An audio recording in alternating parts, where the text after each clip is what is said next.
asked NBA executives and coaches who they believed was the greatest Laker of all time, and it wasn't even close. Drumroll, please.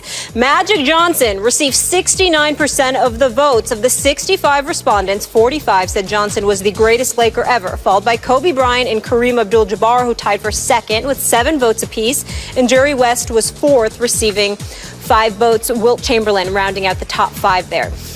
So this survey saying Magic is the greatest Laker ever. Stephen A., do you concur? Believe it or not, it's a tough one for me. It's a 6-time champion in Kareem Abdul-Jabbar who gets out of the mix because he may be the greatest big man ever, depending on who you ask. But there's a lot to be said for other attributes and intangibles that come along with being the greatest Laker. It's clearly, to me, a choice between Magic Johnson and Kobe Bryant, both with 5 world championships. And I'm down the middle in this respect, Skip. I do not believe that Magic Johnson was the talent that Kobe Bryant is as a scoring machine, the things that Kobe could do on the basketball court. Magic Johnson had a considerable size advantage at the point guard spot, was obviously a phenomenal passer and an incredibly cerebral ball player, can look over defenders and do his thing.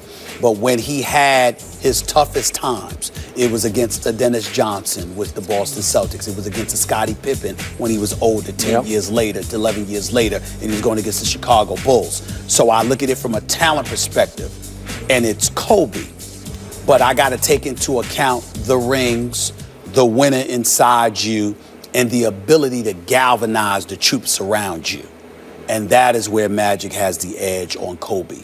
I have no problem with somebody saying it's a close toss-up between Magic and Kobe, but I would have to agree by giving Magic the nod, because even though I think Kobe was a superior athletic talent, I think Magic was a superior team leader.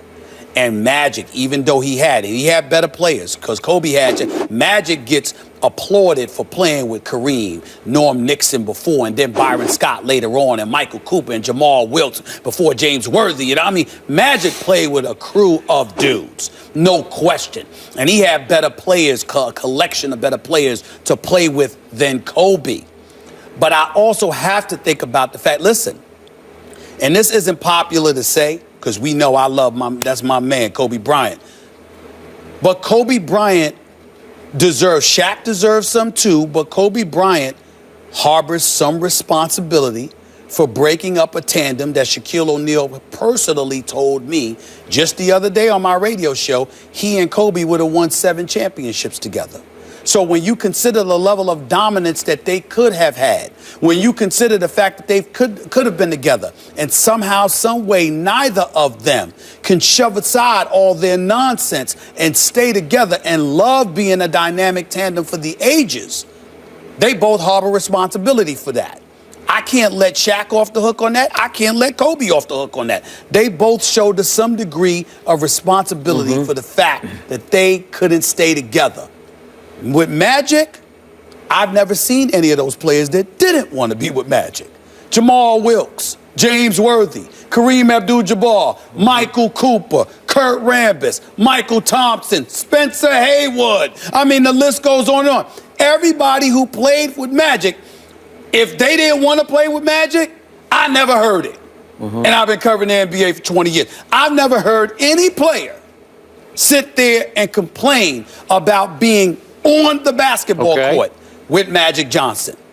Periodically at times, fair or not, that was said about Kobe. That goes into whether or not you're the greatest Laker. Okay. So I give the edge to Magic. So how can this even be close after what you just said? Because they both have 5 rings, and because despite the level of resistance, acrimony, or whatever you want to call it, Kobe still found a way to win and be one of the greatest ever. I got to give him props for that, to win, to sit there and help assist, and Shaq getting booted out the door, to struggle for a couple of years for the world to be counting against you, everybody counting you out, and then all of a sudden for you to come back, turn around, and find a way to win 2 more rings without Shaq, then go to 3 straight NBA finals. I got to give Kobe love for that. I got to do that. I don't. This should have been a landslide for Magic Johnson. This should be a no-brainer. As you point out, Magic was the ultimate leader in any sport that I've ever been around. And Kobe was always more of a solo act. Furthermore, Magic's rings came with a much higher degree of difficulty, albeit with your supporting cast that you talked about, which is star-studded.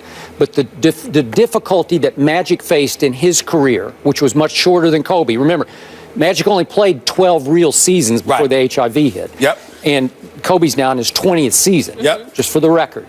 But when we look at what Magic with Kareem, remember, Kareem was unto himself. He was more of a solo act, too, in search of a leader, somebody to galvanize, unify. Because Kareem had bigger thoughts than basketball. No doubt. Right. Again, love him, respect him. Just supreme. Most unstoppable move in the history of the you got it. Okay, now let's look at what that team led by Magic Johnson did. It beat, I'll go backwards here. It beat Dr. J's Sixers twice in the finals. It beat Larry Bird's Celtics twice in the finals, and it beat Isaiah's Pistons in the finals. It's pretty great. It lost to Dr. J's Sixers. It lost to Larry Bird. It lost to Isaiah when everybody pulled their hamstring that year. Remember, they were heavily favored. Especially Magic. And Byron. And then it lost to the young Michael Jordan's upcoming breakthrough Chicago Bulls. No shame there. Then we look at what Shaq and Kobe did together. I got to tell you, it's no all-time great achievement to beat the Pacers, Sixers, and Nets in the finals together. Those two guys together. Is that high degree of difficulty to you? No, but they got through the Spurs to do it. Okay, they did. I got it. They beat some, I give you that. Hey, Shaq just ragdolled Tim Duncan and David Robinson. It was just, it was a joke. It was no contest. I give you that. That's fair. But that's not high degree of difficulty. And then they lost, of course, to Larry Brown's Detroit team that was star-less, even though you had some near stars on the team. But that was a huge upset. Wouldn't you agree? Well, yeah, but let me throw a little bit of nuggets out there. Number one, when you say the road to difficult, was difficult, it's all subjective. Let's see why. When Peyton Manning won his Super Bowl title, we all believed that the Super Bowl really was that AFC Championship game in Indy when he beat Tom Brady and the Patriots, coming back from like a 21-3 deficit or something like that. Okay? So what I'm saying to you is that if you look at the Lakers, even though the Dallas Mavericks with Mark Aguirre were a roadblock, and there were a couple other teams that were roadblocks, including Houston with Akeem Olajuwon, Ralph Sampson, and those boys, the reality is that the Los Angeles Lakers and the Boston Celtics, the tough part about it was the finals. But actually getting there to some degree, you know, there's some truth to that. There's some truth. So that wasn't. Then when you look, then when you think about it and you bring up that Pistons, you got to remember that season, Kobe Bryant, the Eagle County, Colorado fiasco. And then Shaq and Kobe were at their worst. And Kobe were at their worst. Yeah, they were. And it wasn't until later that we learned all that it entailed. I got it. Okay, so I got it. It wasn't a team. Okay. It was a miracle that they got to the finals. All right, that's fine. But then without Shaq, Kobe then loses to the, obviously, Paul Pierce, Garnett, Ray Allen Celtics, and did come back to beat them. Highly impressive. That's the most impressive thing Kobe's done in his career, to come back and avenge that loss in the finals. But the other one that he won, the other ring he won, was over Dwight Howard's Orlando. And that's the lowest degree of difficulty finals of all these finals. Right. But going to the finals, you know, they beat Phoenix, they beat a few teams. So I'm just saying, once again, it depends. It's the road to it as well that counts. And getting back to that one that they lost to Detroit. Look, man, Shaquille O'Neal and I are talking prior to Game 4 at the Palace in Auburn Hills. And Shaq is talking to me, you know, what I got to do. I was like, you got to dominate. You can't have Ben Wallace or Rasheed Wallace sticking you one-on-one.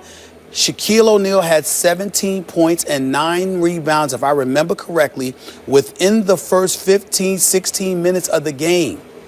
And then after that, Kobe wouldn't give him the ball.